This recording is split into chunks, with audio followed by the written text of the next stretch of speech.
এবার আবহাওয়ার খবরের দিকে নজর রাখতেই হবে। ভোট গণনার দিন অর্থাৎ আগামীকাল সোমবার ঝড় বৃষ্টির আশঙ্কা। আগামীকাল দুপুর থেকে ঝড় বৃষ্টির পূর্বাভাস। কলকাতা, হাওড়া, হুগলি, 24 পরগনায় বৃষ্টির পূর্বাভাস রয়েছে এবং উত্তরবঙ্গেও কেমন আবহাওয়া থাকবে, দক্ষিণবঙ্গের একাধিক জেলায় বৃষ্টি এবং লন্ডভন্ড হওয়ার আশঙ্কা রয়েছে। আমার সঙ্গে বিশ্বজিৎ সাহা রয়েছে, বিশ্বজিতের সঙ্গে কথা বলবো। বিশ্বজিৎ, দক্ষিণবঙ্গের একাধিক জেলা এবং উত্তরবঙ্গের আবহাওয়া কেমন থাকবে?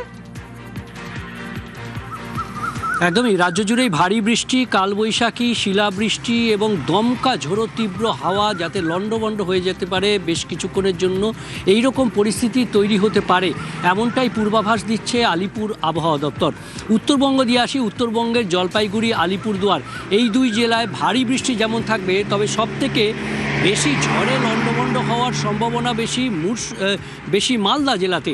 মালদা জেলাতে 60 কিলোমিটার গতিবেগে এবং তার থেকে তীব্র গতিবেগে ঝড়ের সঙ্গে বজ্রবিদ্যুৎ সহ বৃষ্টির আশঙ্কা রয়েছে। উত্তরবঙ্গের সব জেলাতেই 40 থেকে 50 কিলোমিটার বেগে ঝড়ের সঙ্গে বজ্রবিদ্যুৎ সহ বৃষ্টির সম্ভাবনা রয়েছে। এবার আসি দক্ষিণবঙ্গে।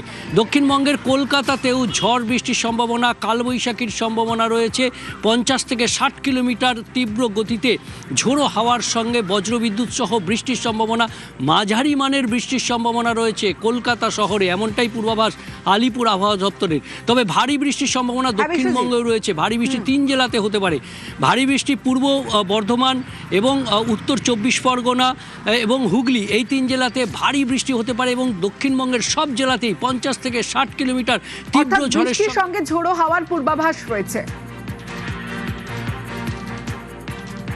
দক্ষিণবঙ্গের সব জেলাতেই বৃষ্টিপাতের সম্ভাবনা রয়েছে, সম্ভাবনা বেশি রয়েছে 4 তারিখেই, এবং তীব্রতাও বাড়ার সম্ভাবনা আছে। দমকা হাওয়া সহ বজ্রবিদ্যুৎ সহ বৃষ্টিপাতের সম্ভাবনা থাকছে। বৃষ্টিপাতের পরিমাণও বাড়বে 4 তারিখে। দমকা হাওয়া কোথাও কোথাও 50 থেকে 60 কিলোমিটার প্রতি ঘন্টায় থাকার সম্ভাবনা রয়েছে। ভারী বৃষ্টির সম্ভাবনা রয়েছে উত্তর 24 পরগনা, হুগলি, পূর্ব বর্ধমান। উত্তরবঙ্গের জন্য বৃষ্টিপাতের সম্ভাবনা থাকছে সব জায়গাতেই। দমকা হাওয়ার প্রভাব বেশি থাকার সম্ভাবনা রয়েছে 4 তারিখে, মেনলি মালদা এই সাইডটায়। 2-1 জায়গায় ভারী বৃষ্টির সম্ভাবনা রয়েছে জলপাইগুড়ি, আলিপুরদুয়ার এই জেলাগুলো 4 তারিখে।